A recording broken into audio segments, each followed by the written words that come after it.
My name is Drew. This is my 2004 Toyota Sequoia that I live in full time, and we're on a trail, and I don't know if we're gonna make it. Stay tuned and find out if we do. I guess if you're watching this video, I did make it, and that's pretty cool. Just watch the video. Bye.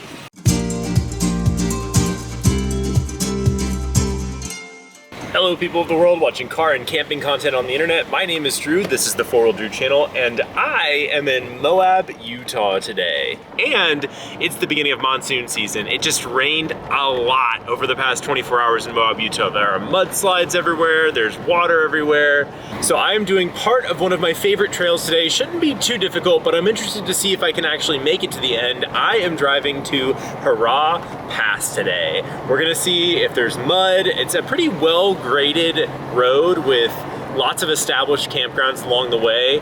There is a shelf section, so I'm a little worried, but I think we can make it to the top. Let's find out. God, every road in Moab just has beautiful red rock views, and it's just incredible. I love it out here. So as you can see, this rain manifested itself as snow on top of the beautiful LaSalle Mountains up there. Those were bare when I got here 24 hours ago. I wanted to pull over for a second just to show you how muddy it gets super quick here.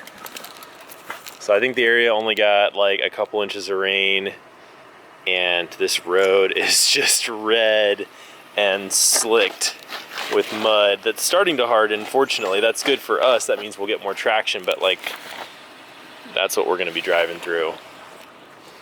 But those LaSalles are pretty with snow on top of them. So we like the rain here.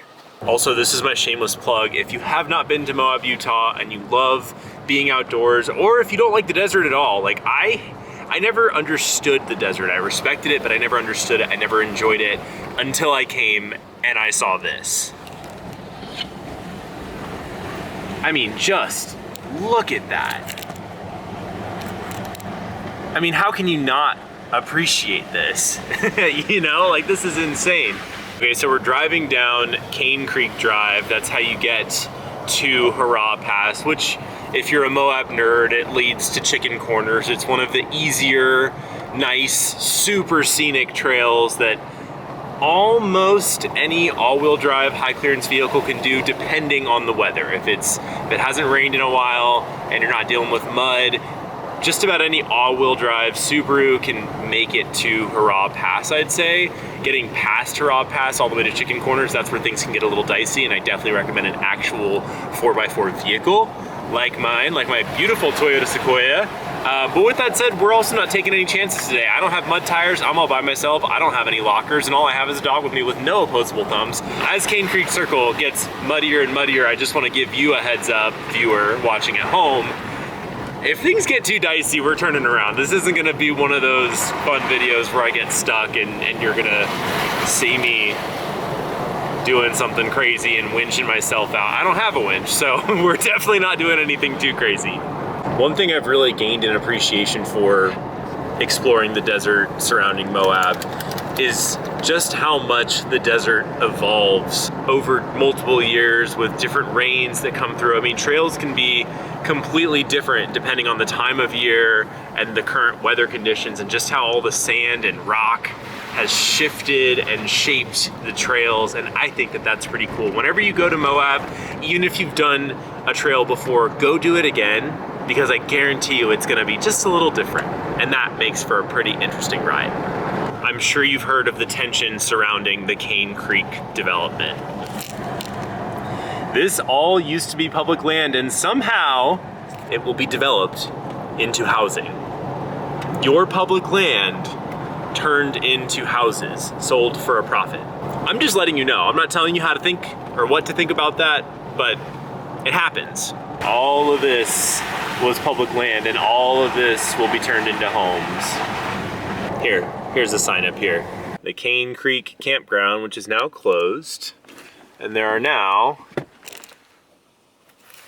private property signs everywhere you look. That used to be, I mean, that's literally like a Forest Service pit toilet, and now it's gonna be houses. It looks like a lot of the road has already been graded. I think the city of Moab is fantastic in their maintenance of these roads. I mean, they know that their city is a destination for outdoor recreation. I think they do a pretty good job of, when it does rain, making sure that no one gets stuck out on the trail because they're washed out because of mud.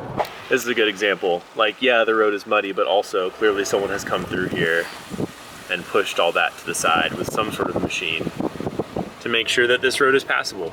All right, so we've got hard packed dirt, and we've got a lot of people at the OHV trailhead staging area. So I think that's good news for us. It means people are out here on the trail. So we'll see how far we make it. We got some other vehicles coming up the grade here, so we're gonna stop and let them through, but I just wanted to show you, clearly there are other trucks out here, so that's a good sign for us.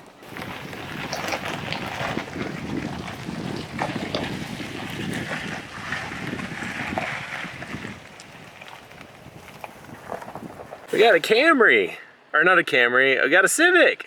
These are the sections you want to watch out for. This is kind of where we have some steep side drop-offs, and there definitely is a little bit of washout happening there towards the edge. So obviously minor washout, but a washout nonetheless. Something you definitely want to be mindful of out here in the desert. Okay, so this is what I'm talking about, and this is what you need to be careful of. Look at all this. Washed out, fresh, some fallen trees, some hard, like, look at that rock. Look at all those rocks. This all just, the road just washed away. So, I mean, obviously still passable, but definitely something to be mindful of after it rains in the desert. Right, Balto? Right. Hey, Balto, how's the rear looking? Can you check my blind spot for me? Okay, well, that's why I'm driving. So I don't like to off-road just for the sake of off-roading. I like to have a lot of bang for my buck. Like, if I'm driving somewhere, I want it to be easy, scenic, and I don't want to be stressed out about like flipping my truck or getting stuck somewhere. So that's why I think chicken corners for intermediate drivers and just going halfway to Hurrah Pass are really good trails for beginners, because most of it is just a graded dirt road, but you do have some decent challenges. I think it's a great testing and proving ground for a beginner 4x4 four-wheel driver. Like, it's a really good area to really test out your equipment, see what you're made of, and a well-trafficked trail. It's also a road that leads to several trailheads, so you're definitely not gonna be alone out here. We've got some mud.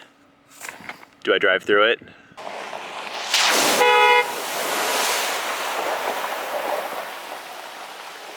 Well, I wasn't gonna not drive through it. I do realize now that I just anxiously honked the horn because I didn't know what to do, because I realized that I didn't check to see how deep it was. So don't do what I do.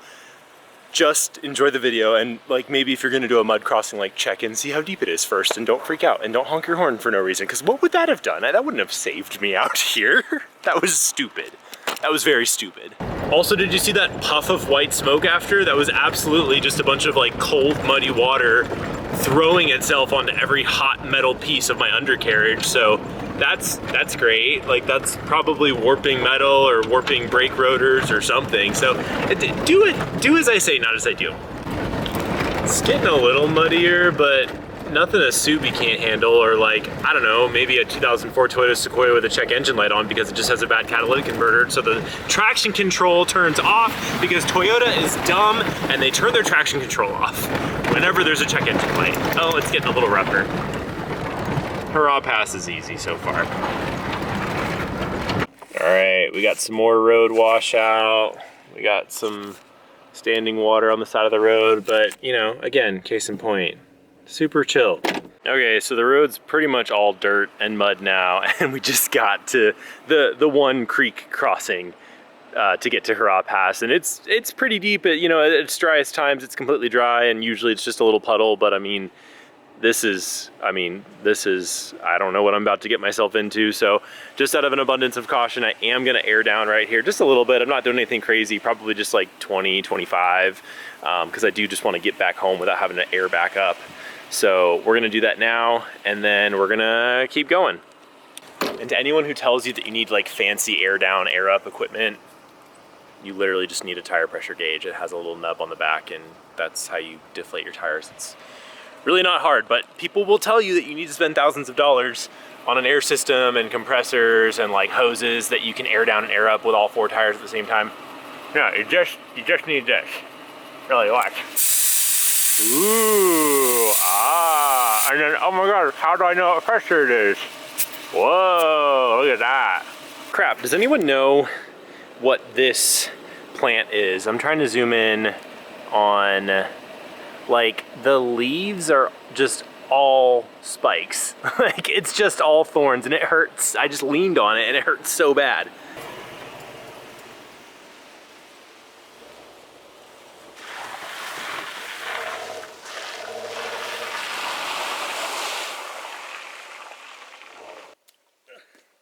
I just realized that if I had to film that, I also had to come back and get it, so that was also really dumb. Okay, and here it is, the official beginning to Hurrah Pass. End of trail maintenance. Okay, I met some guys in a 4Runner and I asked them, hey, like, with my setup, can I make it to Hurrah Pass? Do you think it's okay? And he said, it was a little dicey, and he had mud tires. Okay, so the road's getting a little rough and we made it through that creek crossing, so I will meet you at the top.